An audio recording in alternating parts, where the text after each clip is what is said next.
Hello, good afternoon. My name is Yerson Laverde. I'm a student and a teacher. Well, that's kind of controversial, but that's the way of doing things, right? So, I'm going to talk about exactly, you got it, teaching. What can I say about teaching? Okay, I have to plan a lot of things. That's the first thing I will say about this. As easy as it sounds, it's not that easy. It's not that simple. Why? You have to design your own classes, you have to plan them, you have to think about everything, the psychology, emotions, how will be the learning outcomes, what are you expecting from your students, which level are them, what is the purpose of the class, what do you want to accomplish, and what do you want them to accomplish. And those are like the basics. Those are like the foundations for something bigger that's basically learning.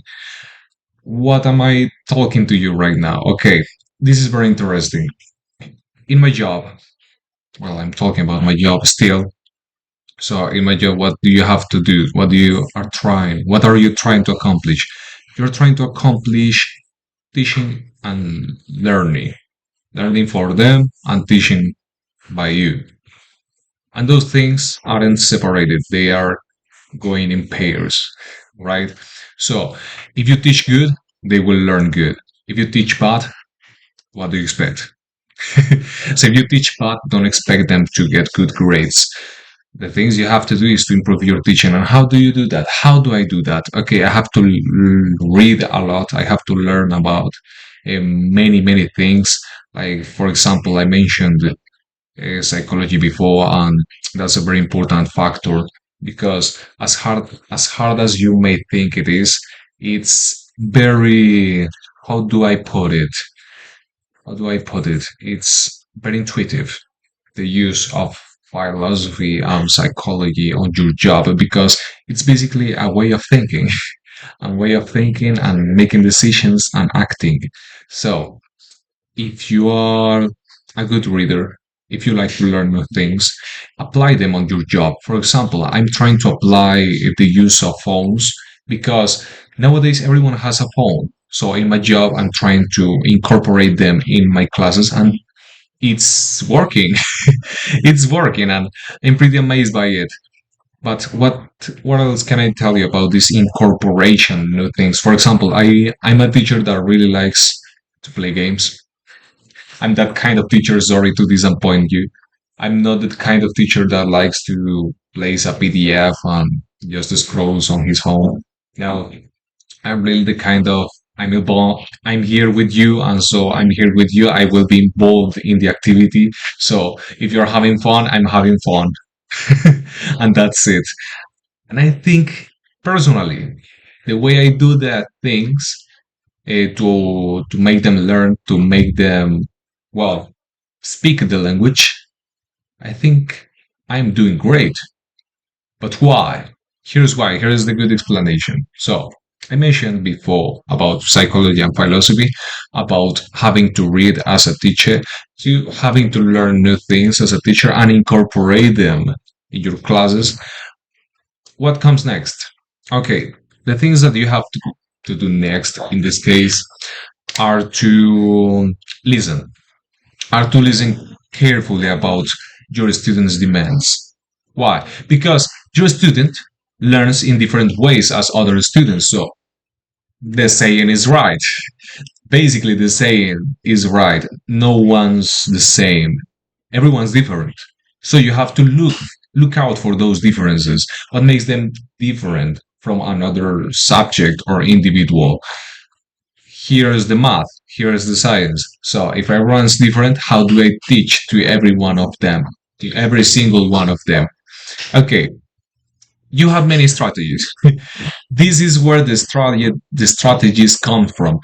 Every single human being likes to play. Every single human being likes music. And, well, everyone that I know really likes technology. Why don't I use that in my classes? That's the thing. So you don't only have to read, learn, incorporate, design, and plan. You also have to do research. You also have to research for things. You have to read a lot of papers. You have to make them papers. Have to make them papers because you're doing your own research. Well, it's more like an empiric research, if you're getting me right. But in this case, you're constantly researching what things you can do to make them improve their language skills, to make them improve about what we are calling to speak, to listen, to read, and to talk. No, that's speaking, sorry. To write. Last thing I will talk about is okay, English. I teach English. What do you have to take account for? Okay, if you're teaching English, you have to take into account that you have for communication skills that they are the top, and you will have to make a space in your head for them. So you need to do something that's called a specification or something that has a weird name. So how does the language function? How does the language work? Okay, it's very easy. The language works in certain ways.